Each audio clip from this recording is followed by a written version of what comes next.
Hey, and welcome to everyone joining us on this very late, rainy night. There is nothing truly calm about a downpour. It allows the darkest phenomena to move unnoticed. Tonight, we are watching them, the cold entities that stalk the backroads, the unseen terrors of the night shift, and the ancient fear waiting in the forgotten forest cabin. This collection of accounts demands your full attention, even as it lulls you towards sleep. Before we fully commit to the dark journey, let's establish a presence for the algorithm. Subscribing and dropping a simple comment about the storm outside will ensure others who also cannot settle and may find this unsettling audio. Story 1. The old cabin in the Upper Peninsula of Michigan was beautiful in the winter, quiet, remote, and entirely covered in a soft, heavy, permanent layer of 2-foot-thick snow. I had rented it for a cheap, month-long winter stay, trying to write a dissertation on regional folk art, seeking the perfect isolation. The nearest neighbors were 5 miles away, and the cabin was entirely self-sufficient, heated by a high-efficiency wood stove and lit by a propane chandelier. The cabin was utterly silent, except for the soft sigh of the ever-present snow descending from the sky and the sharp, snapping sounds of the birch wood in the stove.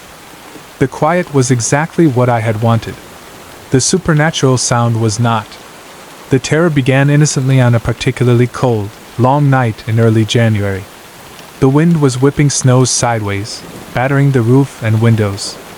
I was asleep downstairs, tucked deep into my reading chair across from the stove, trying to ignore the draft that insisted on pressing itself under my skin. I woke suddenly, violently, to the sound of something rolling across an entirely empty floor, a consistent, soft, rhythmic knock-knock-knock. It sounded exactly like a cheap, children's playground ball, perhaps the size of a fist, being rolled short lengths across the bare, untreated pinewood floor of the large empty attic space directly above my head. The cabin was one floor, with a fully enclosed, unusable attic access sealed by 2 very heavy, well-latched, internal locking mechanisms. The simple truth, the attic was empty and locked, sent a sudden, terrible burst of cold dread into my system. I grabbed my heavy flashlight and crept up the stairs toward the attic hatch, which was positioned almost directly over the wood stove and completely painted shut 20 years ago. The rolling sound persisted, knock knock knock, stopping and then immediately beginning again, 2 feet to the right, in perfect, timed rhythm. The movement was entirely too precise for a tree branch, or a natural sound caused by the wind. It was being driven by something inside. I reached the hatch, flashlight fully on, pressed right against the smooth, cold wood of the attic door. The rhythmic sound that filled my ears through the thick wood was undeniable. That small, repetitive, organized rolling of a smooth, rounded object being constantly redirected and gently spun across the empty length of the attic space. Silence. The sound suddenly, abruptly ceased. The absolute, heavy stillness returned, replaced only by my ragged, cold breathing. Then, directly above the flashlight beam, a low, rhythmic, terrible scuff sound occurred, the sound of a small, human-sized stocking foot or a cloth sole slowly, deliberately dragging across the rough wood floor, right over my head. This wasn't a child's game. It was an intelligence, moving silently to inspect the exact point from which my light was projected. Something in the attic was moving, and it had realized the door was the point of human intrusion. I scrambled back down the stairs, trying desperately to rationalize. A very confused bat, a raccoon that made its way past the primary roof protection and is scratching. I forced the image of a simple, organic, terrified wild animal into my head, but the rhythmic sound defied the image. An animal would scratch, frantically, unpredictably. This sound was too intentional. I retreated into the main living room, sitting as far away from the hatch as possible. The heavy, intermittent snowfall kept the internal world completely isolated and terrifying. The phenomenon ceased for a few days, an eerie calm falling over the cabin. Then, on a Saturday night, the sounds returned while I was wide awake, researching in the main reading chair. The rolling noise had returned, but this time, the pitch was different, lower, heavier, far more pronounced, suggesting a slightly bigger object, perhaps a tennis ball now instead of a small practice golf ball. Thump thump thump. The sound now was far more physical, a deliberate, slow, heavy motion. And with it came the final, most terrifying human component, a simple, repetitive, soft giggle. A perfect, bright, happy, and young female child's laughter. The quiet sound of a small girl engaged in the most profound exercise of a hidden, solitary play, a private, joyful game being constantly reenacted in the sealed-off chamber on the second story. I was trapped beneath a ghost child's unstoppable midnight sport. Against my better judgment, driven by an acute need to neutralize the sound, I went back upstairs. I placed the small, portable speaker from my laptop directly next to the locked hatch and turned up the volume as high as possible, forcing a sharp, chaotic selection of heavy metal music directly onto the source of the poltergeist. The noise was unbearable. I ran back downstairs to wait. The music lasted only 3 seconds. It cut out abruptly, followed by the terrifying, deafening internal sound of two powerful, rapid punch thumps emanating from the closed attic hatch. My speaker, which I had just bought, was instantly and completely destroyed inside the fabric of the high-energy, concentrated poltergeist field. The utter silence that descended felt like an immediate, organized act of violence, a clear statement that the game could not be disrupted. The happy, perfect, innocent giggle immediately followed, only louder this time and placed exactly over the spot where the crushed mechanism lay. It had realized I was trying to fight the game. My terror deepened. I now believe I was not dealing with a localized paranormal phenomenon.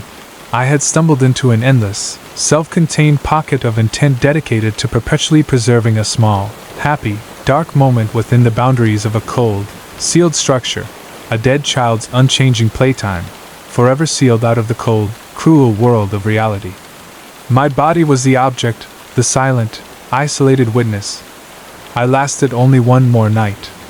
When the high wind returned carrying a dense, heavy layer of snow driven sideways against the windows, it brought with it the final, absolute terror of the creature I had heard. I heard the rhythmic rolling start again, but this time, the thump was heavy, massive, and powerful, the sound of a small bowling ball or an enormous, single, dense wooden toy being constantly, slowly, rolled across the entire length of the empty floor structure by an immense, growing, aggressive internal force. The sound hit with such tremendous internal pressure and rhythmic force that I could feel the thin floorboards of my lounge area tremble and shiver directly beneath me. Immediately with the sound, the whole downstairs heated area, built for the warmth, plunged instantly into a chilling, paralyzing, and dense cold. The heat from the wood stove, the sole source of heat and life I was relying on in the deep of the winter night, vanished in a single, sustained, terrifying whoosh of displacement, replaced from above by the immense, focused cold of the dead child's empty, sealed space. The laughter intensified, growing louder and higher pitched as the physical cold solidified around me. I sprinted from the cabin immediately, without a bag, crashing face first into the deep cold snow and running 3 full miles to the nearest road connection before stopping, soaked, frozen, but alive and free of the influence of the growing, cold game. I called the rental agency immediately, telling them that the pipes had catastrophically frozen in the immense, structural power failure. I didn't care about the consequences. The cabin's cold floor wasn't a safe space. It was a freezer. A perfect, self-contained tomb where something was trapped, forcing it to violently play a single game for eternity. Its terrifying, final purpose was simple. The creature in the attic had realized that the safest, most perfect object to use for a single, long, eternally amusing game in the silence needed to be my permanently still body. Story 2. Working as a roadside assistance mechanic for a large, remote section of western Kansas meant that my shift was almost entirely dictated by bad luck and worse weather. The territory I covered was a vast, terrifyingly flat landscape of wheat, endless silence, and abandoned farmstead relics stretching 100 miles in either direction from Ellsworth. My terrifying assignment that Tuesday night required me to find an antique 1950s combine harvester broken down in an empty, deeply isolated quarter section of wheat, due to an intense, multi-state lightning storm and the heavy, aggressive drumming of the Midwestern rain that blanketed everything in a thick, wet, cold film. Normally, rain would be a small deterrent. Out here, deep in the territory, the only visibility was the intermittent jagged flash of high-powered lightning. The wind and water made the whole experience a profound, sustained visual sensory deprivation. I found the abandon combine well past midnight, sitting like an immense, hulking, black spider in the middle of a sodden, deeply rutted field, its headlights long since dead. There was no sign of the combine owner, only a faint, quickly fading note tied to his door that his battery died and he hitched a ride back to town. I hooked up my small, heavy-duty mobile lighting system to the front of my utility truck and started running a diagnostic on the giant mechanism, surrounded by the chaos of a furious storm and my own 2 trucks. It should have been absolute darkness and complete isolation, a perfect setting for a low-intensity, industrial field repair. But as I bent over the huge, frozen engine, trying to diagnose the failure, I looked up suddenly and saw it, the only light in the plains. It was impossible. A solitary, warm, flickering yellow light, located perhaps 3 miles from my isolated position. Not a security lamp, not a headlight beam, but the unmistakable, weak, unsteady glow of a single candle or a burning oil lamp being held directly behind the pane of a single, small, upper-story window. It was coming from what appeared to be an abandoned 2-story farmhouse, one of the many relics out here that were structurally uninhabited, condemned, and sealed. I immediately dismissed it, a local squatter, a kid looking for late-night shelter from the ferocious elements. But the wind and terrain were too severe for a casual trespasser out on this particular flat plateau, and the single, low light defied the kind of aggressive, modern, chaotic lighting system a scavenger would use. Pure, simple curiosity slowly forced me to my feet. I walked away from the industrial noise of my own trucks and listened hard, trying to pierce the persistent wall of sound the rain was creating. My ears quickly picked up 2 things. First, the noise of my own, rapid, terrified breath. And second, the distinct, extremely faint sound of a high, brittle, continuous tapping. Not 3 knocks, but a frantic, rhythmic succession of short, organized, light taps, repeating over and over with profound agitation, perfectly directed back at the only physical human presence for miles, me. The sound appeared to be coming from exactly the location of the light. The single, wavering yellow light of the candle was a visible magnet for the persistent, frantic audible plea. I drove toward it immediately, not out of courage but out of compulsion, driving my utility truck across the soaking field, bouncing violently over the high, wet furrows and ditches. It took me a treacherous 15 minutes of hard 4-wheel driving just to close the 3 miles of distance. Finally, the house came into distinct, sickening view, sitting like a black, wet tooth on the horizon. It was an appalling mess, windows shattered, porch rotted, with the high-pitched shriek of wind rushing through the broken panes a clear sign of its profound decay. And yet there it was, perfect, still, and undeniable, in the small, upper-story window, a simple square of yellow light, perfectly consistent, untouched by the immense pressure of the high wind and rain.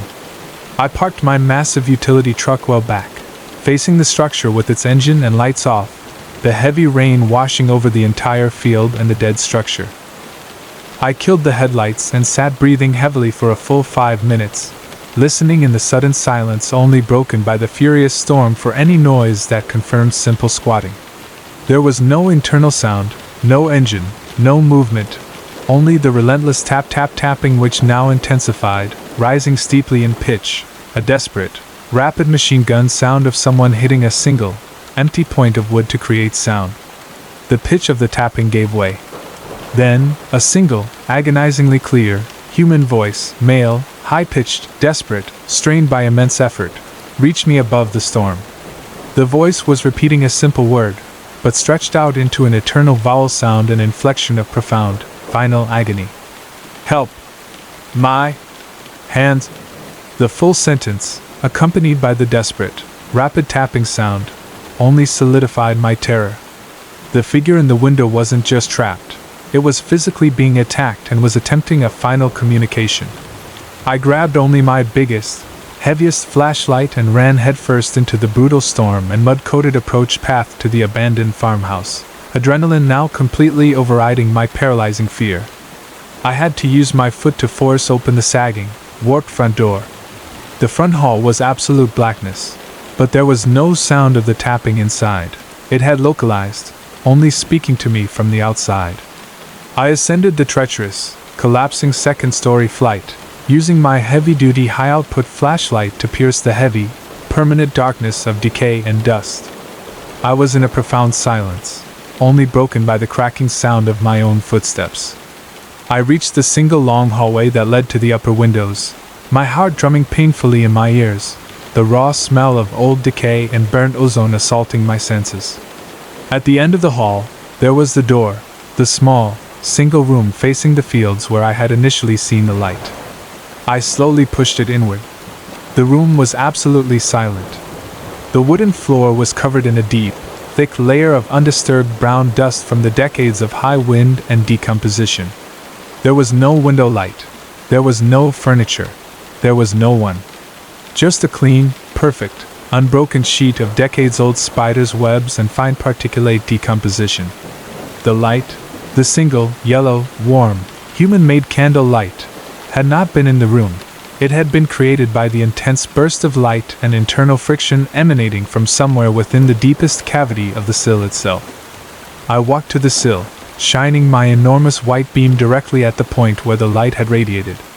And there, buried deep in the rotting wood of the windowsill, a perfect, hand-sized cavity had been formed, as if a small animal had continuously gnawed its way into the dry wood for a decade. The cavity was completely clean and smooth, a testament to intense, repeated, rhythmic friction. I backed up, paralyzed by the sight of the dry, empty hole. And it was there that the tapping found me one last time, not from the soil below, not from the window, but now coming from the inside front window of my utility truck, now 70 yards back out in the immense silence of the field. A faint, low tap tap tap, followed by the long, low whisper of the man's exhausted plea. "Hurry, hurry! Now the battery!" I tore out of the house. I had lost the truck. The entity was now locked onto my electrical output.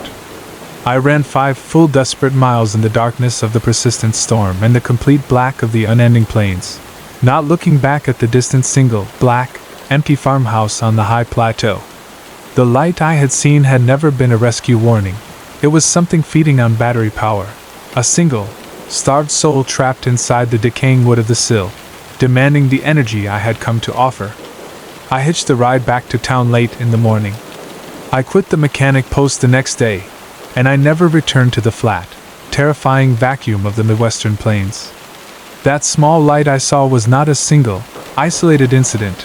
It was the single, perpetual, recurring sign of an unseen organism being fed just enough energy by passing human charity to continue its endless, agonizing vigil over the single, perfect, empty field. Story 3. The coast of Maine in early November is a miserable, beautiful place, all grinding granite, ancient, black water, and a constant, profound fog that cuts visibility to zero. I'm a commercial lobsterman, the kind a lot of coastal communities forget exists until they want cheap catch. That night, I was 15 miles out from Pemaquid Point, pushing my small, 20-foot dory, the Solent, hard through a massive, unexpected thunderstorm that had pinned me to a slow, methodical crawl straight into a complete blanketing of absolute sea fog. The rain was more physical punishment than water, and the wind had turned the pitch-black ocean into a terrifying, boiling, turbulent washing machine. My only defense from the chaos was my radar and the comforting sound of the persistent thrum of my old diesel engine. I was tired, cold, and entirely alone. It happened around 3:30 a.m., in the absolute, silent core of the fog and the storm. I was slowly hauling in the last net of a disastrous night, a 300-foot line of thick nylon mesh, when the engine abruptly cut out. Gone. Killed instantly by a massive surge of cold seawater. I was left drifting, silent, totally reliant on a pair of bilge pumps that were already screaming under the high volume of water. But the profound sudden silence produced something else. A noise I hadn't heard before, a low, resonant, terrible moan came from right next to the port side of my boat, right at the gunwale. The moaning sound was immediately absorbed by the high wind, but it was clear, close, and unmistakably human. The sound was followed abruptly by the physical sound of my net cutting the silence of the water, the nylon rope moving with an immense, unexpected physical drag I hadn't felt seconds before. Something huge was caught in the final 100 feet of my empty hull. Panic and instinct took over. I grabbed the thick nylon rope like an anchor weight and yanked with full, terrified physical effort, fighting to pull the massive, new weight over the edge of the turbulent boat. And with a huge, physical lurch that almost capsized my small craft into the black, sucking, chaotic water, the massive unknown object suddenly breached the surface of the black water and fell onto the wet, slick wooden deck of the Solent with a final, wet, sickening thwack. I scrambled back, eyes wide, shining my flashlight's beam onto what I had caught. It was a man's torso. Naked, pale, intensely cold, and impossibly white against the black wood in the dark, wet net that was draped around his shattered shoulders like an elaborate shroud. His eyes were wide open, two perfectly white, staring holes fixed directly at me, reflecting my terrified headlight beam and the chaotic spray of the rain and water. But the body was unnervingly complete. No sign of immediate injury that would explain its death, only the pale, waterlogged skin and the immense volume of thick, green-black-brown seaweed that had wrapped itself around his entire shattered frame, cinching itself around his throat and his massive torso, exactly like a cheap, waterlogged jacket. The smell was the worst part, a blast of intense, overpowering ammonia and the sour, terrible smell of high-grade marine diesel fuel I had just finished emptying into the sea, mixed with the faint, cloying scent of incredibly old, fresh-cut pine. The body lay there for one horrifying second, dead, still, and waterlogged. I was already reaching for my axe to cut the net and save myself when it opened its mouth for the final word. The lips, pale, blue, and impossibly thin, parted, and a sound came out. Not a groan, not a sound of pain, but a deep, distinct, chilling, wet, gargling whisper that cut through the physical blast of the storm and the static of the dead instruments. "Captain? It was all. J.K. Jack. Ob." He told them where, the money. The words were strained, forced out as though the body was compressing the last of its external air against a closed throat. It was a single, coherent narrative of betrayal, murder, and the specific revelation of a person's name, Jacob, an impossible, physical warning delivered by a mouth that had been drowned hours before. The eyes stayed fixed on mine, the pale, wet, immense stare absorbing every single moment. The terror was crippling me right where I stood. Then, with an immense shift, the body simply disappeared. Not a violent, physical lurch or slide, but a quick, impossibly smooth, wet glide. The pale, massive torso slowly disintegrated, flowing backward down the slick planking of my wet deck, and with terrifying rapidity, slid off the edge of the gunwale and plunged back into the immense black, churning abyss of the high-energy water. The enormous net I had been pulling was now instantly light again, and the thick, rope and nylon was hanging limp and empty over the back of the dory. The only remaining physical sign was a massive pile of thick, sour, crushed seaweed, intensely coiled and compressed, left in the center square of my boat floor, smelling of industrial diesel and sour seawater. I looked at the dark stain of salt water on my clean planking. It was slowly, rapidly disappearing. I got out of the storm immediately after that, forcing the engine back into operation with frantic, wet physical effort. I nursed the badly injured dory back to shore, never looking at the back of my boat where the dark shape of the water was only amplified by the torrential drumming of the relentless rain. I finished the day and never spoke of the name Jacob to anyone within my immediate family or the local police. Why?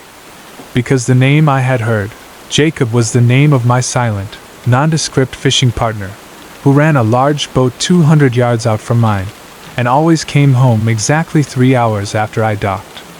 My absolute terror was that he had somehow already sent a warning home, a final transmission to a witness before the entire body was completely lost to the bottom of the sea, and that I was the designated medium to receive the final narrative of the brutal act. I sold the boat within the week and never returned to the sea. The fisherman's final net wasn't used to collect the passive catch. It had been used to drag an unwanted, waterlogged message into the world's light, delivering a final statement of absolute human depravity and vengeance to the one witness who was forced by nature to confront the final words of the lost. I listen to the heavy rain now, grateful I am on shore, and always waiting, half expecting a frantic, low, wet whisper to come floating off the sea fog, asking for a final, last-minute ride. Story 4. Up Interstate 91, deep in the thick, unforgiving boreal forests of northern Vermont, hunting deer is not a hobby, it's a rite of winter passage. My cousin, Mark, and I spent a long, drizzly October weekend 2 seasons ago setting up a simple perimeter of high-tech trail cameras. Our goal was simple: prove the existence of an unusually large elk that the game warden had assured us was a myth. But we had both seen the massive, specific, non-deer hoof print in the fresh mud. Our cameras were the best, motion-activated, high-resolution infrared models, set to record silently in 2-minute clips, focused exactly on a narrow, marshy deer path 70 yards from our rental cabin. The rain was constant, a cold, miserable drumming that kept everything sodden, quiet, and deeply uncomfortable. The first 2 nights, we recorded exactly what we expected: dozens of deer, 3 local bears, and a startling clear shot of a bobcat looking directly into the lens. We sat in the damp cabin, pleased with our non-existent footage of the mythological elk, and decided to pack up the perimeter and head home by the morning light. We were running the final diagnostic on the second camera's memory card when everything that was comfortable about the forest, the hunting, and the simple act of filming instantly shattered. The camera 3, the best model, located the deepest in the forest, had not filmed a deer. It had filmed a man fully framed, standing exactly 3 feet from the lens in the final footage clip. He was unlike any human being I had ever read about in the trail logs or historical sightings. The man was extraordinarily tall, 8 or maybe even 9 feet, the black winter coat he was wearing absorbing all the dense, wet, ambient infrared light, making his form the color of deep, absolute, 3-dimensional soot. His shoulders were impossibly broad, the coat wrapping his arms and body in a thick, dark membrane that absorbed all definition. The only part of the figure visible was his head, not a clear distinction, but the smooth, conical shape of a skull that tilted out from the collar of his suit. There was no hair, no residual sense of a physical human neck, just the sheer tilt and the shape, black against the dark wood background. The creature had a presence that violently repelled all visual logic. My cousin and I froze instantly, staring at the small, grainy digital image on the cold laptop screen, our eyes strained at the dark edges of the unnatural photograph. You could clearly see, in the grain and the intense definition of the photo, that the man was unnervingly still. No visible movement, even for the entire 3-second burst of the motion capture that started the clip. My terror was purely instinctual. This was not a man, not remotely. It was a complete, organized, unnatural structure built solely to frighten. We immediately transferred the file from the card to the safety of our main system. And in the final, 3-second digital file, the simple, visual reality broke down entirely. This wasn't a still photo. The figure moved. Not in a human sense, but in a very small, terrifying, controlled shift of weight. We slowed the clip down to its single-frame definition. In the 9th frame, the enormous head of the 9-foot shape slightly, deliberately, tilted. Not turned, but moved vertically out an inch, then down 3 inches, in a bizarre, unnatural exploration. Then, in the 25th frame, the man's whole body turned its direction of focus against physics. The torso didn't rotate on its axis. The whole body swiveled on a non-visible, silent pivot point, as if the ground itself had shifted, until the entire form was completely turned 180 degrees. The enormous, dark shape was now facing not the path, not the forest, not the ambient surroundings, but facing directly into the full barrel of the trail camera's lens that was mounted 3 feet away. Both of us swore that the infrared light in the lens, the single, almost invisible red dot light that marks its function, suddenly gained in intensity at that moment, reaching an awful, frightening point of absolute, intense red glare. The final terrifying image was the enormous, perfectly black form. with its head tilted to catch the light, staring directly into the lens with a terrifying, absolute visual knowledge. Then the figure instantly vanished from the lens. Total silence. Only the sound of our erratic breath in the cold, unheated cabin. We knew, in an absolute wave of horror, that we had filmed not a silent, unknown physical creature. We had successfully filmed something that was purely aware of the existence of the camera itself. It was the stalker's recognition. We packed 4 remaining cameras with frantic speed, not caring about the precise GPS data points or the structural arrangement of the equipment. We only cared about escaping the place before whatever was on the captured memory card came for the human witnesses. Our final terror was the last camera we opened. Camera 4 had not been physically moved, nor had it filmed an elk or a bobcat. It had filmed one thing: 2 thick, dark, perfectly formed human fingers, large, long, and impossibly thin, slowly, deliberately sliding across the lens housing, leaving 2 massive, perfectly parallel black smudges in their wake. They were positioned so close to the sensor that every aspect of the fingernail, the cuticle, and the smooth, unnatural texture of the fingers was visible. The fingers made no sound, no tap tap tap, no scrape. They just moved in silence, a fluid biological motion that was completely divorced from any recognizable mammalian movement I had ever seen. The physical act on the film was terrifying. The 2 fingers slid onto the camera, rested 2 frames, then the immense black hand deliberately bent the housing of the plastic, breaking the single lens clean off the mount with an audible snap that could be heard in the single recording for the terrifying duration of the bend. Snap. And then the fingers simply pulled away. We were entirely undone. We drove out of the high, wooded plain, the torrential, sideways Michigan rain battering the windshields in thick, overwhelming streaks. I never went back for the expensive cameras and never once returned to American wilderness to pursue a simple, mythological elk. Because I had accidentally confirmed the ultimate truth of silent surveillance. The wilderness still held massive, entirely silent intelligences that were perfectly aware that they were being watched. And the only thing more horrifying than the immense, dark, black man who stared you down on the lens of the film was the sheer, calculated, cold terror of what the trail cameras saw, an absolute presence with the surgical precision to pull the lens right off its visual socket, and then silently, slowly, follow the wire straight back to the light I had left turned on inside the distant, dark cabin. Story 5. There's a kind of isolation you can only get driving the backroads of Alabama in the middle of a massive thunderstorm. It's a deep, existential dread that feels almost physical.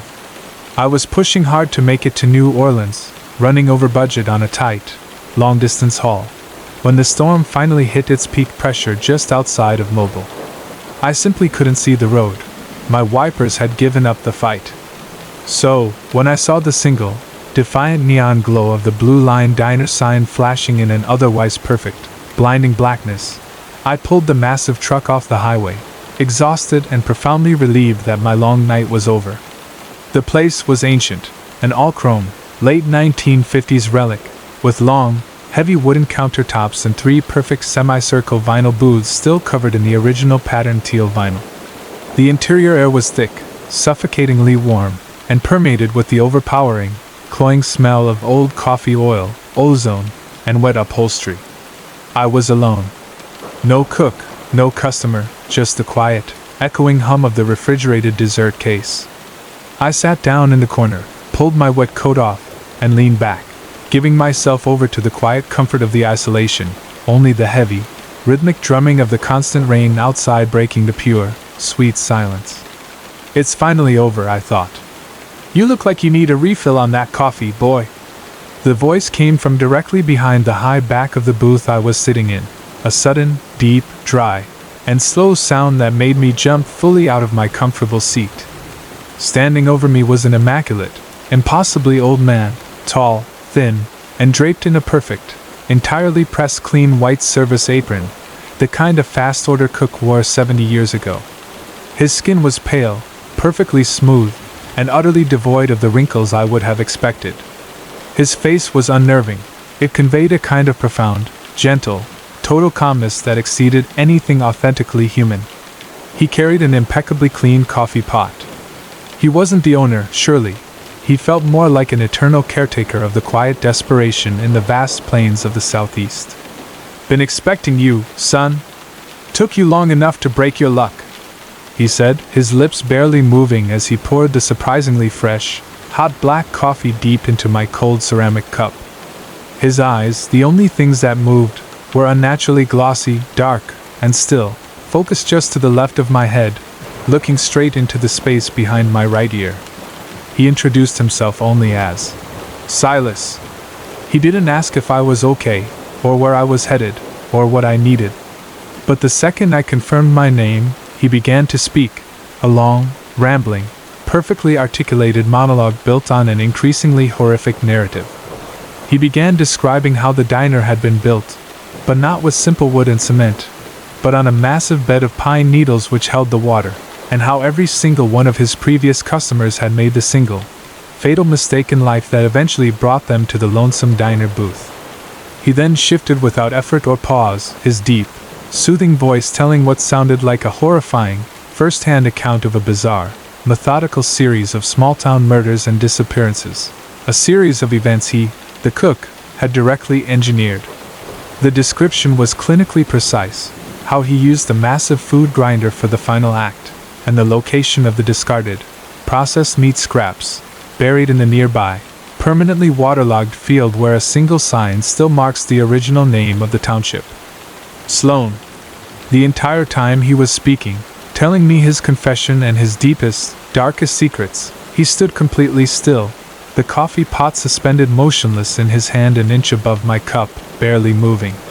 Only one sound interrupted his long, flat monologue, a low, rhythmic, internal gagging retching noise, muffled, that was clearly audible and persistent, coming from a completely unmarked, unpainted door deep in the service hallway behind the main counter, a door I strongly believed led directly into the kitchen's walk-in freezer. The wet, horrible gagging noise only intensified as the pale, calm old man entered into the most gruesome, detailed passages of his horrifying accounts. The noise was unbearable, raw, and full of intense, suppressed internal pain. I was paralyzed by the confession of an active killer only 3 feet away. But the true, absolute, paralyzing terror began when I finally found the willpower to discreetly lift my head and catch my reflection in the massive, polished, old chrome edge of the counter surrounding my booth. I didn't see only myself and the old man behind me. I saw, in the cold, silver reflection of the diner, the same perfect row of vinyl booths as in human vision. But in reflected sight, every single booth was occupied. Quietly, silently, 10 or maybe 12 forms, all wet, all terribly still, all men and women draped in strange, archaic, deep blue, mold-streaked working clothing, were sitting side by side, staring out at the large picture window that faced the massive downpour I had just driven through. All of them sat with their heads unnaturally tilted, and all of their eyes, empty, dark black holes in the reflected stainless steel, were fixed terrifyingly not on the window, but on the single, terrifying figure of the white-aproned cook who stood directly over my shoulder. They were the silent audience to his final sermon. They were the trapped corpses of his gruesome collection, and now, they were the absolute, eternal majority. The visual shock was horrific enough to physically break my nerve. I tried to rise to run, pushing the heavy vinyl table up for protection. The white-aproned cook, Silas, saw the movement instantly when the metal reflected my sudden shift in posture. He stopped his monologue instantly. The sound of wet, desperate GG noise from the back room intensified into a horrible, powerful, single, high-pitched squeal. Silas's face, the calm mask of serenity, finally broke down only at the base of his mouth, which curled into a slight smile that radiated pure, ancient fury. "You don't stand up, Captain. You don't leave the final address," he said.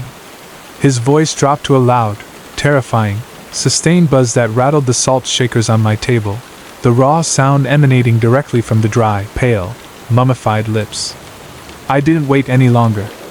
I tore out of the booth, my coat forgotten. I didn't run to the massive locked truck. I ran back out of the shining plate glass front door of the chrome diner, collapsing into the cold, terrifying beauty of the high-velocity, cleansing rain, running across the massive, waterlogged parking lot and back onto the silent, dark highway, running, praying the light of my departure would not be visible back in the mirrored surface of the deadly restaurant. I never looked back. The lonesome diner booth wasn't a stop for weary travelers. It was a carefully constructed diorama and a physical waiting room for the already defeated. Everything I had seen, the massive quiet, the heavy heat, was an organized stillness designed entirely to force one final, solitary customer to accept the horrifying confession of the eternal, living corpse who was determined to give his final warning, and then wait for the next torrential storm to deliver his silent, lonely audience. Story 6. The old house always smelled of dust and unwashed linen, even before we officially owned it. We bought it for a song, a true architectural masterpiece with 5 fireplaces and an imposing, gray stone facade in the old, moneyed part of coastal New England. It was a steal, largely because every single person in the town of Ipswich avoided it like a plague, calling it a sucker's mistake, and saying it had been waiting for us exactly as long as it had been empty. My wife, Sarah, and I were rational people. We didn't believe in history, only in square footage and property value. Our disbelief only lasted 12 weeks and 3 nights in the house. The locals were wrong. The place wasn't just waiting for us. It was actively waiting to feed. It started with the batteries. A silly thing, really, but deeply unnerving. Sarah was the first to complain, muttering that the brand new box of AA batteries we bought for the remote control candles she loved kept dying with impossible speed. Literally, 12 hours after installing them, they'd be fully drained, dead as a doornail alkaline. I laughed it off as a coincidence, a bad batch, maybe a parasitic drain on the cheap hardware. Then my own tools started succumbing. My expensive headlamp, the one I used for renovations in the dim attic crawl space, had its lithium-ion cell lose power from full to zero in less than a single afternoon. My personal theory was some profound, unshielded electromagnetic interference coming off the old fuse box. The town electrician, a perpetually sweating man named Dale, came by and assured me that the only significant interference was the ghost of logic that dictated the house should have been torn down 30 years ago, then laughed, collected his fee, and fled. We replaced the fuse box the next week. No difference. The battery still withered. The light-up display on our digital alarm clock would go completely dark at exactly 3 a.m., and neither new lights nor new clock radios could hold a charge through the house's extended death grip on all stored energy. As the physical evidence mounted, the atmosphere followed suit. The house was becoming inexplicably darker. I'm not talking about shadows. I mean light itself was being attenuated. Every room, even the high-ceilinged library with 3 enormous south-facing windows, began to feel like twilight just after an eclipse. The natural light simply felt weaker, diffused, and strained. I thought I might need to replace the glass in the windows, thinking it might be a subtle, old oxidation effect. Sarah, who was much less rational than she claimed to be, started keeping every light on the minute the sun touched the horizon. The electrical bill, of course, was astronomical, but the house didn't feel bright. The lights were on, but they felt muffled, muted, and constantly under duress. Now came the 3 nights that changed everything, the nights the house made its preferences known. The first night happened after I finally gave in. After weeks of watching AAA power die on our TV remote every 2 days, I bought a package of 40-watt dim, old-school incandescent bulbs. It was a pointless, desperate, nostalgic act to try a form of light the house couldn't easily defeat. Less light, more heat, more energy hungry. That night, after installing the feeble light in the dining room, I was trying to sleep, listening to the heavy rain beat against the side of the house. I had maybe been asleep for an hour when I was woken up by a sound, the unmistakable clink-clink-clink of a glass chandelier gently swinging, followed by the quiet schmear sound of a heavy body being rapidly dragged over the unfinished wooden floor in the dining room below us. It was heavy, wet, and rhythmic. I sat bolt upright, drenched in cold sweat. Sarah was already awake, clutching the blankets under her chin. "Did you hear that?" she whispered, her voice tight with terror. "Someone's in the house." In the dining room! Logic, once again my desperate ally, demanded I descend immediately. But the sound of that dragging, so wet, so rhythmic, stalled me. I crept out of bed, grabbed the heaviest flashlight I owned, thankfully charged that day outside in my shed, and went to the top of the stairs. I listened harder. Silence. Only the driving rain was audible.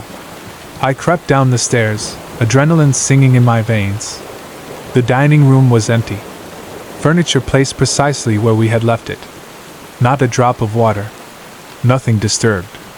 But the light I had installed, the single 40-watt incandescent bulb, was now dark. Dead. I looked closer. Not burned out, but cold. I touched the glass. It registered no residual heat, as if the power had been cut for hours, not minutes. The energy was just gone. The second night was 10 days later. The house was now so dark, even with multiple 100-watt fixtures on, that we had to use auxiliary gas battery-powered lamps for reading. The shadows were thicker, the light felt sick. It occurred to me with absolute clarity that the house was consuming the light. It wasn't a lack of power, it was a poltergeist-level hunger for photon energy. That night, Sarah and I argued in the kitchen, not about the darkness, but about my growing paranoia. She yelled that I was losing it. I yelled back that she was enabling the house. And then, the argument stopped itself. From the attic, the crawl space I had once worked in, there came a noise, distinct from the rain, the slow, measured sound of heavy, dry, rhythmic scraping over the exposed ceiling joists right above our kitchen. It was moving back and forth, dragging whatever it was. And this time, a third party joined the cacophony. A very old, very slow, very high, sing-song giggle. Sarah gripped my arm with impossible strength. That was not human, her eyes screamed. I had no other defense left. I flipped the safety off my shotgun, something I had never thought I'd do, and pointed it at the ceiling. I listened for the scraping and moving object above. And as I waited, the light in the kitchen changed. Slowly. The ceiling fluorescent fixtures, all three of them brand new, started to dim, their white light turning pale yellow, then a dirty, sickly, anemic red. As the red light began to fail, the entire atmosphere changed again. The room, which had been comfortably warm from the baking we were doing, immediately turned glacial cold. When the lights finally gave out with a sad, electrical fizzle and died, the darkness that descended was not the blackness of night. It was an absolute darkness, heavy, physical, like a thick curtain of liquid night falling from the ceiling. A deep, wet gurgling replaced the attic scratching. The third night was the final curtain. Day now felt wrong. Even in the brightest daylight, the house was a repository of shadows. Sarah had left me that morning, driving to stay with her sister in Boston, making it brutally clear I could call her when I tore the house down to the foundation. I was alone, stubbornly doing some renovation work in the living room, trying desperately to introduce some rational, human energy into the core of the house. I replaced the final original chandelier with track lighting, hoping to eliminate a massive light sink. It was almost 9 in the evening, the heavy rain had resumed, and I was sitting heavily in the newly lit, and still dim, living room, watching a terrible old movie on a laptop that used battery power just to survive. The house was silent, but something felt like it was waiting. The tension was so thick I could almost taste it. Then I heard the steps. Not muffled, not whispering, not dragging. They were definite, rhythmic, heavy, stomping footsteps. Coming from the one place left untouched in the entire house, the concrete-floored, cold storage room in the basement. They paced out over the concrete, 1 foot then the next. And they were coming up the stairs. The sound of wood groaning under terrible weight was unavoidable. These were not phantom footsteps. They were physical manifestations of mass and fury, coming up into the main house. I wasn't brave. I was simply resigned. I clutched the shotgun, pointed it at the door to the basement staircase off the kitchen hallway, and waited. The steps were heavy, slow, and determined. When the thing reached the top of the stairs, the door suddenly ballooned into focus for me. Not by sound, but by vision. The light, from the track lighting. From the laptop screen, from my own damn eyes, suddenly converged on that one exit. The light bled toward it, an undeniable beam of photons racing toward that closed pantry door, trying to illuminate whatever was coming. And at that exact moment, every single generator, every single battery, every single light in the entire 6,000 square foot house went completely and totally dark at the same moment. The silence was terrible. The blackness was not real. It was something else. A physical, aggressive darkness that pressed directly onto my eyes. A sensory deprivation so complete I became dizzy and instantly lost my equilibrium. Yet, it was the sound, finally, that sealed my retreat. From only 2 feet in front of me, in the profound, consuming darkness that smelled of fresh paint and old coal smoke, I heard what sounded like heavy, labored inhalation, a deep, rasping wet slurping sound, the sound the creature made as it began, finally, to eat not just the photon energy, but to gorge on the light sources. The thing in our home fed on all electricity, stored charge, chemical reactions, and finally, I was absolutely convinced, the energy of life itself. The sound, that wet slurp of consumption, was moving towards me. I didn't open the door. I didn't look for the light. I just ran. I scrambled and crawled across the floor, through the unseen halls and out the back, throwing myself off the porch and sinking my feet into the cold, soft rain-soaked New England mud, still fighting the oppressive blackness on my vision. I never went back in until the demolition crew did, 5 months later. I didn't see what they found. But I knew this. The house where shadows feed had made it perfectly clear. It would always be dark there. Everything would be dark. Forever. It still is. Story 7. If there's one place in America the rain makes truly awful, it's the Louisiana Bayou. The water doesn't simply fall. It collects, forming vast, black, reflecting swamps that swallow the silence and then amplify every sound into a suffocating echo. My younger brother, Chris, and I grew up near New Orleans, fascinated by the thick folklore of Cajun country, the stories of treaders, and the dark whispers of voodoo. Our obsession led us to a disastrous experiment, proving the existence of the legendary Arcara swamp graves, an unmarked, decades-old indigenous burial site deep in the heart of the Atchafalaya Basin, protected by the ghost of a tribal priestess. Our scientific goal was to install trail cameras and capture irrefutable proof of paranormal activity. Our actual goal was to get an adrenaline rush and a story. The latter, unfortunately, we accomplished with horrifying clarity. We went in on a Friday night, the sky already bruised charcoal and spitting rain, the kind of weather that forces the air pressure down to unbearable levels. We launched our flat-bottom skiff into the water near a forgotten spillway and navigated for 2 hours across the thick, waterlogged maze of mud and cypress knees to reach the small, water-surrounded isle that, according to local maps, sat directly atop the rumored site. The dense, choking fog rolling off the water was immediate and persistent, trapping us visually only 2 feet out from the boat. We secured the skiff to a half-submerged cypress tree, and I carried the first specialized trail camera, an infrared, passive infrared PIR, motion model, while Chris carried the equipment to elevate and camouflage it. The first camera went up in relative silence, anchored high up on an ancient cypress 100 yards from the bank, overlooking the dense mud and weed-encrusted center of the island where the unmarked graves were supposedly located. The tension was immediate. Even with the persistent, noisy splash of rain on the oily water, an unnerving silence lingered under everything else, an absence of frogs, crickets, or life of any kind. As we set the second camera, anchored to a fallen hardwood log 40 feet from the first, Chris stopped and immediately grabbed my arm, his entire body suddenly rigid. "Did you hear that?" he whispered, his voice thin and sharp with fear. I listened hard. Nothing. Only the quiet, rhythmic pulse of the heavy southern rain and the low thrum of the fog-bound water. "It was singing, Matt!" A voice. Too low. He released my arm quickly and moved faster, driven by an urgency I recognized as pure fear.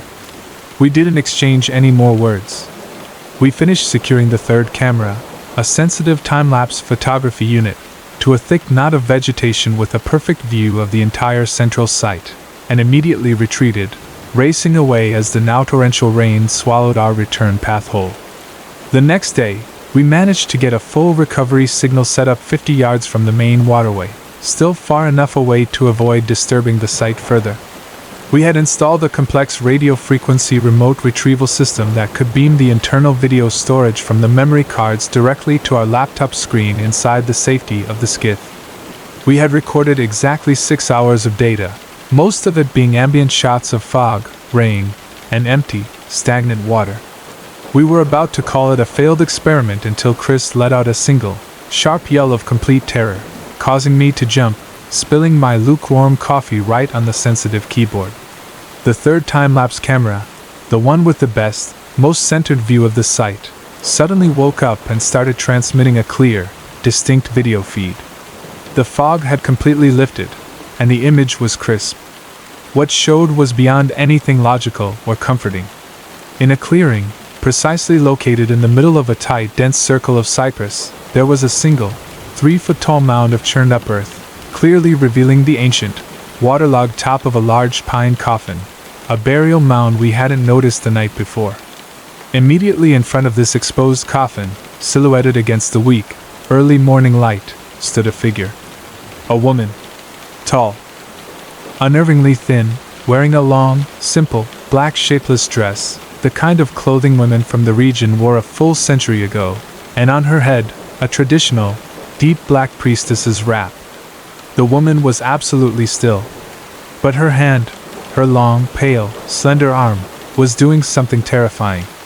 It was repeatedly, slowly, touching the cold, wet lens of the camera with the entire surface of an open palm, seemingly stroking the surface, or measuring the light it emitted. It stayed that way, only the slow, rhythmic movement of the fingers disturbing the stagnant air, until another movement from a different camera broke the spell. The closest camera, Camera 1, about 30 feet from the figure, had triggered an EMF exposure alarm and was starting to transmit its data, a slow, frame-by-frame progression of a sudden event. In the first few frames, the footage showed nothing. But then, as the motion stabilization system struggled, frames 5 and 6 showed a new shape, a thin black, highly defined human shadow streaking across the foreground of the lens. This shadow wasn't a projection. It was a pure, organized blot of solid black that absorbed all light and texture, moving so fast that our human eyes struggled to resolve its shape. This shadow had been triggered by the movement, not of us approaching it, but of the sudden, aggressive act of the woman touching the camera. With terrifying speed, the shadow caught up to the woman. There was no struggle, no sound, even when we turned the volume up all the way. The shadow simply reached the back of the woman and merged with her, a horrifying, visual effect that looked like ink suddenly exploding on dry powder. Once merged, the woman's form immediately stopped moving and completely froze in the video, standing only inches from the exposed burial mound.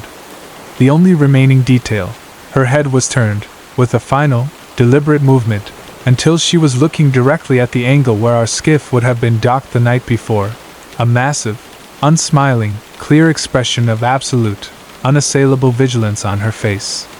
Chris frantically hit the stop button on the recorder, cutting the live feed permanently, severing the link abruptly out of a sheer, overpowering sense of terror and exposure. That was the last image we ever saw from the Bayou burial site. The cameras are still there, anchored to the mud, filming an empty, rain-filled swamp where a long-dead, deeply possessive entity continually stands guard.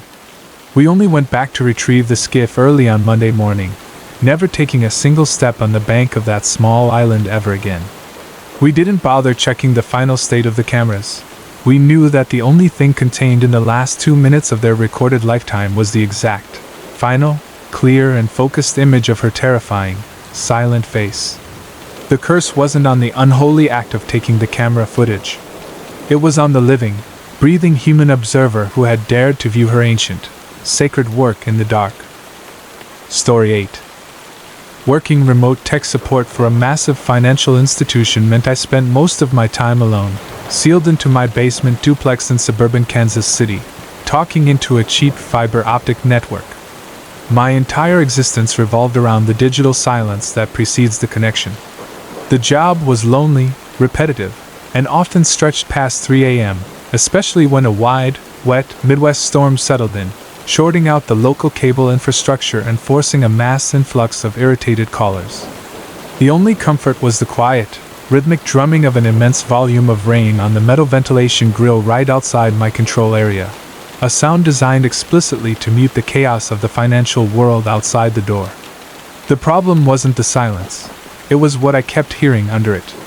When I would dial out to a new client, a long, agonizing sequence of automated tones followed by the solid, unyielding dial tone that meant a secure connection, I would, immediately upon hearing that tone, start picking up a second, much fainter, much deeper audio feed. It was a man's voice, low, dry, and intensely close to the quality of my microphone system. This voice didn't speak to the customer. It spoke to me, delivered right into the center of the silent dial tone, only audible under the pressure of the phone pressed tightly to my ear. The first instance was an older client on the East Coast, a simple connectivity issue. Over the high, flat, incessant buzz of the dial tone, the dry, clear voice in my ear muttered a single phrase, repetitive and alarming. "Do not approve the transfer." The voice was a professional baritone, precise, clear, and perfectly devoid of static or emotion. I froze, my thumb resting over my final authorization screen. It was so unexpected, so precise, so completely wrong that I was physically paralyzed. The man on the phone, the actual customer, was silent, only the low static of the East Coast hurricane interrupting his silence. I ignored the chilling advice in my ear, completed the transaction, and immediately ended the call, disconnecting the line to stare at my silent equipment. I had just processed a $4,000 transfer, and a secret voice had just ordered me to commit felony financial treason. Logic dictated that sheer stress and audio bleeding from a secondary source had caused a localized, deep psychological delusion. I tried to forget the dry, command-oriented voice. The following night, the phenomenon intensified. This time, I was working with a small business owner in Michigan, trying to authorize a mass wire against the deep, persistent rainfall on both ends of the line. The dial tone resumed, and the low, dry baritone instantly returned, unmistakably the same voice, but this time the content was entirely different. "Ask him about the wife." "The wife, Matt. Ask him now, or the network breaks." The voice was aggressive, demanding, and knew my first name. I was already shaking. Ignoring the voice would mean instant, absolute failure as I couldn't concentrate. Terrified, I broke my sterile work script and said to the confused Michigander, "Sir, I apologize, but I must ask, is your spouse fully aware of this transaction and these funds?" The man's voice snapped with absolute, immediate fury. "What the hell is wrong with you? Connecting me while my wife is listening." "No, she is not." "Disconnect the line, you idiot." He slammed the phone down in an intense explosion of background static. I sat in silence for another 10 minutes, adrenaline-soaked, heart slamming against my ribs, realizing the voice inside the system knew exactly the psychological pressure point needed to break the line and my moral code entirely. Terror became my full-time operating system. Over the next 3 weeks, every single outbound call was accompanied by the persistent knowledge of my complete compromise. The voice under the wire wasn't a warning, it was a deeply knowledgeable, manipulative voice within the telephone network, a parasitic psychic entity that fed not on the electric output but on the forced, abrupt break of human trust and connection. My job was rapidly reduced to a horrifying ritual of attempted connectivity, all leading to the same, predictable, human consequence, all accompanied by the dry, deep intelligence that sat right under the dial tone. The final night came unexpectedly, during the most severe regional storm the area had seen since the 1980s. The immense rain hammered the metal outside my window, and the wind shook the small, cheap drywall of my security room. My shift was nearly over. I made the single final, unavoidable call to my supervisor, a simple, obligatory logout request. The dial tone of the short internal connection immediately rushed in, and the man's voice returned one last time. Only this time, the voice was loud, clear, intense, completely dry, and perfectly human. It was the very familiar tone of my terrified supervisor, speaking in a frantic, terrifying, strained final sentence that was entirely unscripted. "What are you doing, Matt? I approved the funding. You can't stop it now. The network is listening. Your network." The voice ended with a piercing, high-pitched electrical shriek that physically broke the plastic headset's internal speaker coils on both sides with a puff of fine, acrid smoke. I tore the headset from my hair and instantly slammed the emergency cut key for my entire digital block. Total silence. Outside, the rain continued, a cold, drumming constant. I sat frozen, staring at the destroyed equipment. I realized the horrifying reality. The voice under the dial tone wasn't trying to sabotage my transactions, it was simply trying to stop the spread of the knowledge. Every single time I dialed out, the voice had used all its parasitic energy to enter the line and give me enough vital, targeted, precise information, enough moral and fear-based terror, to get me to break the line on my end. It was an intelligence inside the wire, forcing me to destroy the means of its own network transmission. I didn't answer the police or the administrators that pounded on my door an hour later. I escaped out the back window and never returned to the dark confines of my basement utility den. I cut off all ties to the network system. I left the entire job. I only know one truth now: the voices in the dial tone, the quiet, persistent terror in the background of everyday life, all have names and purposes. And my own local, simple digital network had been compromised by a deeply intelligent psychic life form that knew how to perfectly utilize an empty telephone line, a simple dial tone, and a stressed-out worker's sense of moral duty as the perfect conduit for its dark, specific will. The rain now sounds like pure silence to me, but I can no longer risk picking up a phone to fill the empty air, knowing what information might be desperately waiting for me to connect the line. Story 9. The Olympic National Forest in Washington State is notorious for its beauty and its absolute hostility. It's an ancient, wet place, all colossal, moss-covered cedars, aggressive silence, and deep, consuming fog banks rolling in from the Pacific. 3 years ago, I packed it all in, my life, my marriage, my job, and escaped into a solo 2-week hiking trip deep into the forest's interior, seeking the kind of brutal, existential solitude that could cleanse my mind. What I found was something that violently shattered every last remaining fragment of my sanity and brought my past betrayal back to life. My final terror began one night on a high bluff overlooking a massive, perpetually fogged-in river basin. It had been snowing lightly all day, but as sunset came, a sudden, violent rush of cold, the snow was replaced by an immense, brutal, high-velocity rain that sliced sideways through the dense cedar forest. I was alone, sealed inside my expensive, heat-reflective tent, the drumming on my rain fly the only non-human sound I could now perceive. I was settling down for fitful sleep when the sound started, high-pitched, fragile, and utterly terrified weeping. But the sound wasn't organic enough for a lost animal. It was entirely human, female, and utterly familiar, the sound of profound, unrelenting, guilt-ridden, broken sobs that I would know in my sleep, even 100 miles away. It was the sound of my late wife, Martha, the specific cadence of her crying when I told her I was leaving her 3 years prior.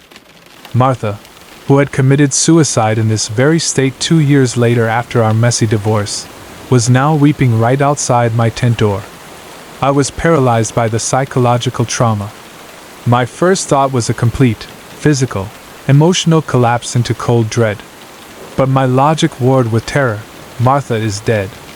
This is an elaborate environmental echo of another human being in crisis. I needed absolute proof of non-human trauma. I slowly unzipped my tent flap a crack, allowing a small column of the cold night air to penetrate my isolation.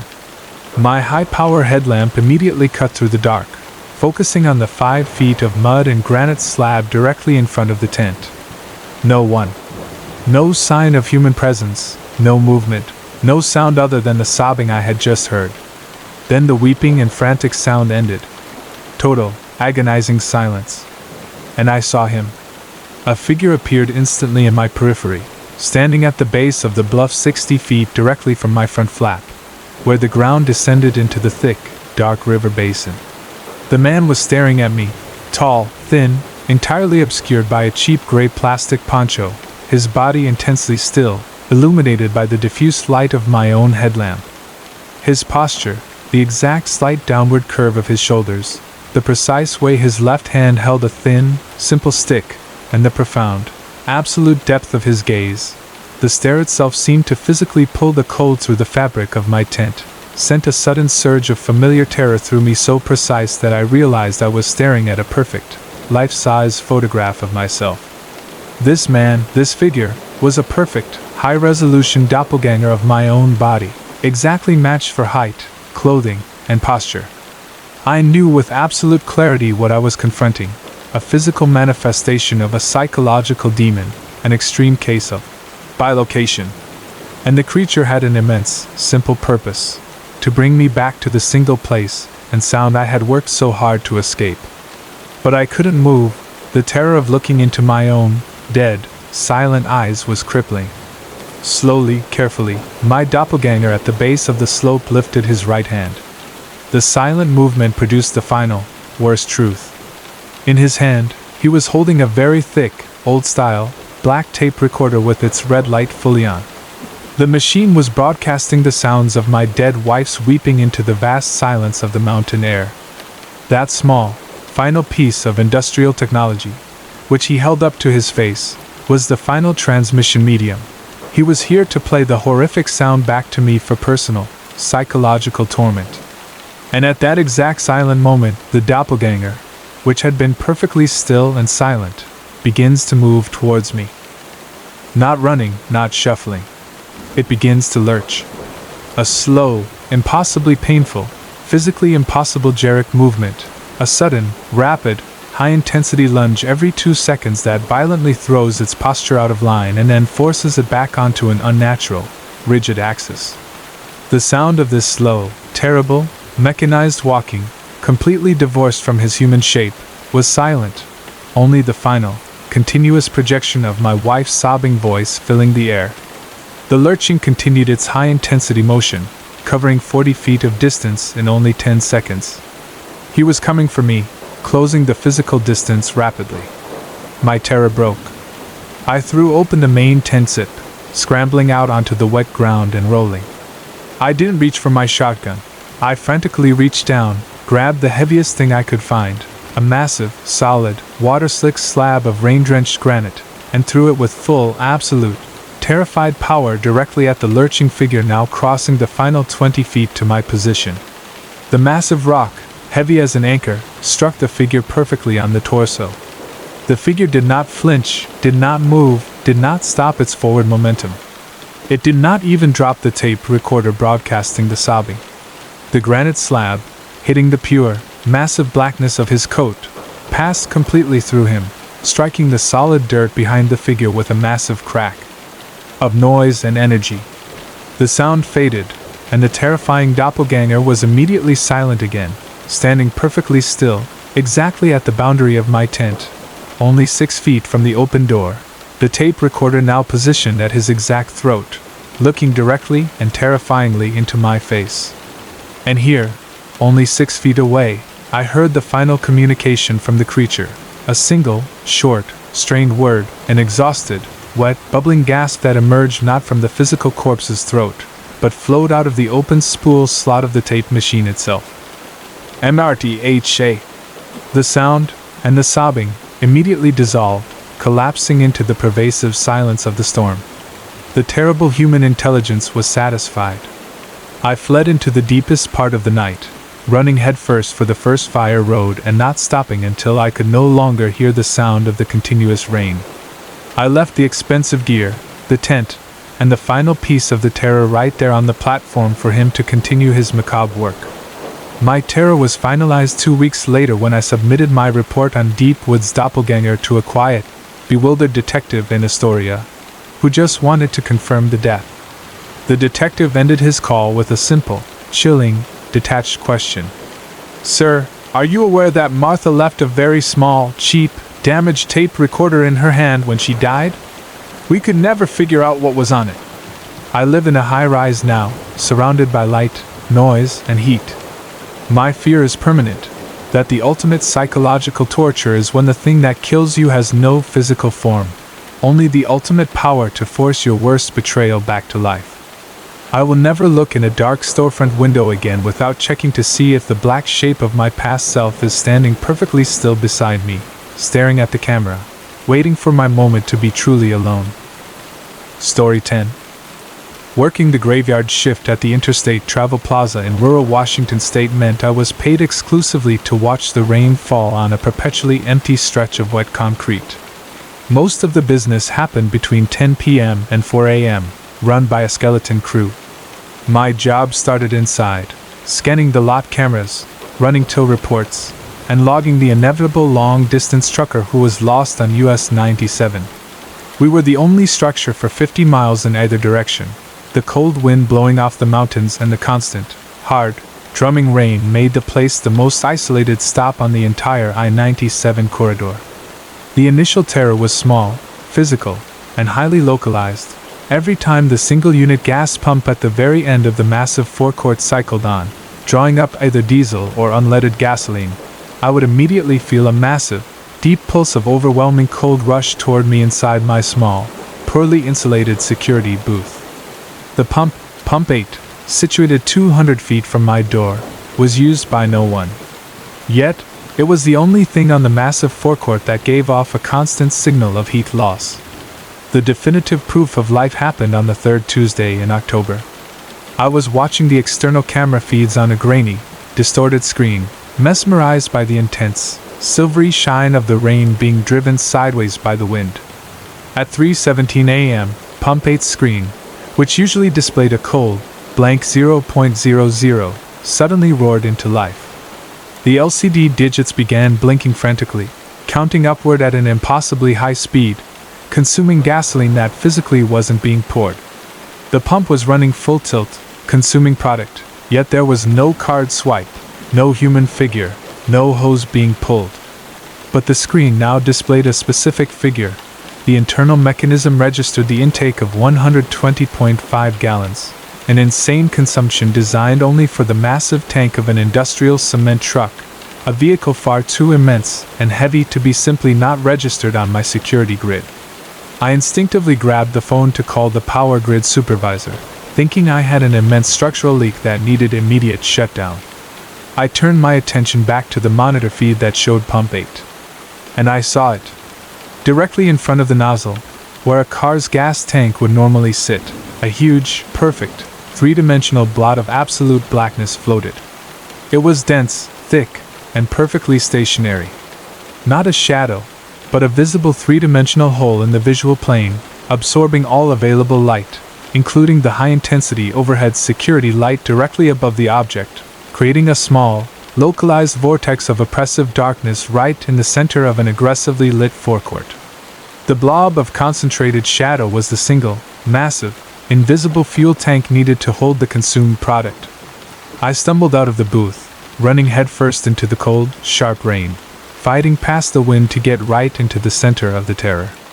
When I reached Pump 8, the consumption on the screen stopped instantly, the electronic consumption rate halting abruptly at $432.06, a ludicrous total. The hose was still in its cradle.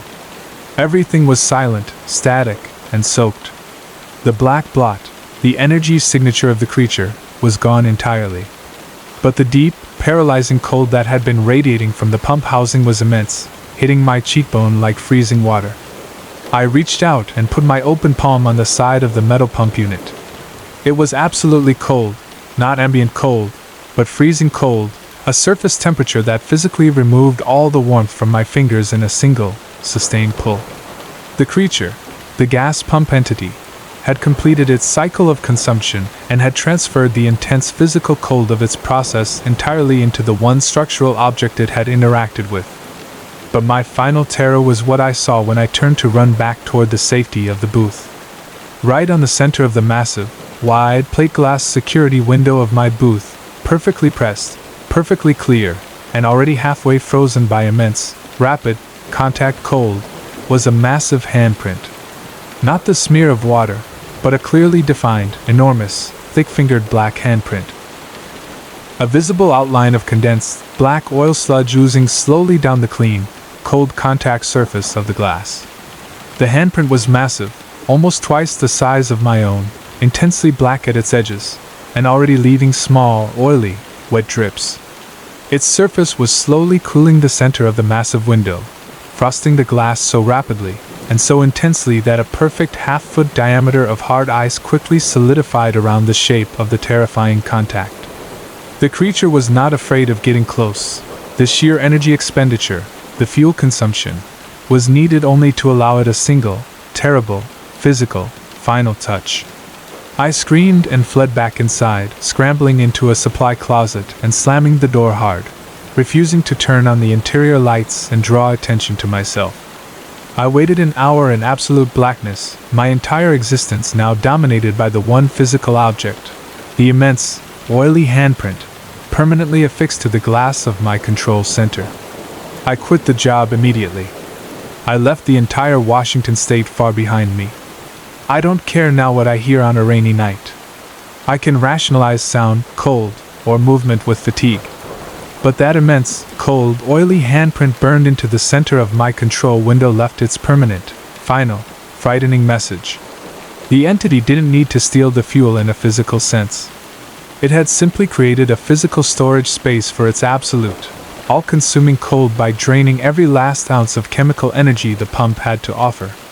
And the only thing more horrifying than a creature that consumes a liquid fuel for cold is the single truth of its physical necessity.